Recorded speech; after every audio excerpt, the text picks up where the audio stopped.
హే guys, hello, నమస్తే, వణకం, welcome to Bigg Boss thrills. So నిన్నటి నుంచి జరిగిన టాస్క్ల గురించి నేను ఒక ఫుల్ వీడియో చేశానండి. ఆ ఫుల్ వీడియో నేను ఈ వీడియోతో లింక్ చేస్తానమాట. So please do check that video అనమాట. అండ్ ఈరోజు జరిగిన ప్రోమో, ఈరోజు జరిగిన లైవ్లో విషయాలు నేను ఇప్పుడు మాట్లాడుతున్నాను అనమాట. సో ఈ వీడియోలో ఏంటంటే మన సెకండ్ ఎవరిని ఎలిమినేట్ చేశారు అనేది ప్రోమోలోనే ఉంది. సో యాక్చువల్లీ దానికి కంటిన్యూషన్ ఏం జరిగింది అనేది నేను మాట్లాడబోతున్నాను. వీడియో చివరి వరకు చూడండి. నచ్చితే లైక్ చేయండి, షేర్ చేయండి, సబ్స్క్రైబ్ చేయండి.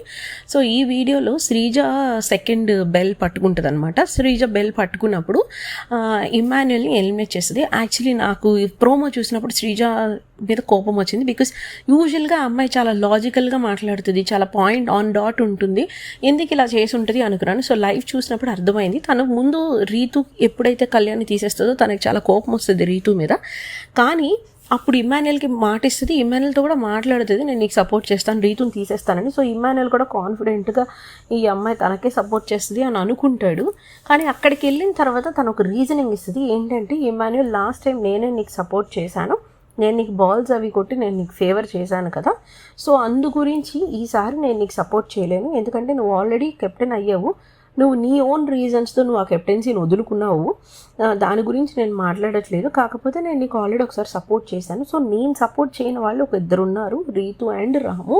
కానీ నా సొంత పర్సనల్ రీజన్స్గా తను కళ్యాణ్ని తీసేశారు, రీతు కోసం డిమాండ్ కళ్యాణ్ని తీసేశాడు అని చెప్పి నా పర్సనల్ రీజన్స్గా ఆడిన వాళ్ళని నేను అన్యాయం చేయలేను అన్న కాన్సెప్ట్తో తను ఇమ్మాన్యుయల్ని తీసేసి రీతుని ఉంచుతుంది. కానీ నాకు అది అఫ్కోర్స్ ఆ రీజనింగ్ వరకు కరెక్ట్గానే అనిపించింది. అంటే తను ఫేర్ చేసింది, తన పర్సనల్ రీజన్స్ని కూడా పక్కన పెట్టి ఆటను దృష్టిలో ఉంచుకొని తను ఫేర్ చేసింది. బట్ స్టిల్ నాకెందుకో అది she should have given a chance to Immanuel అని అనిపించింది. బికాస్ సెకండ్ టైం తను సంజనా గారి కోసమే తీసేస్తాడు. అండ్ సంజనా గారు కూడా శ్రీజ క్లోజ్ అయ్యారు, వాళ్ళిద్దరూ ఇప్పుడు ఒకటయ్యారు. సెకండ్ రీజన్ ఏంటంటే, ఈ లాస్ట్ 3 డేస్గా అందరికంటే ఎక్కువగా ఆడింది ఇమ్మాన్యుయల్ అండ్ కళ్యాణ్ లేనప్పుడు ఆ నెక్స్ట్ డిజర్వింగ్ పర్సన్ ఎవరు అనుకొని వాళ్ళకి ఇచ్చుంటే బాగుంటుంది. ఈ రీజనింగ్ కాకుండా నెక్స్ట్ డిజర్వింగ్ కంటెస్టెంట్ ఎవరైనా వాళ్ళకి ఇచ్చుంటే బాగుండేది అనమాట.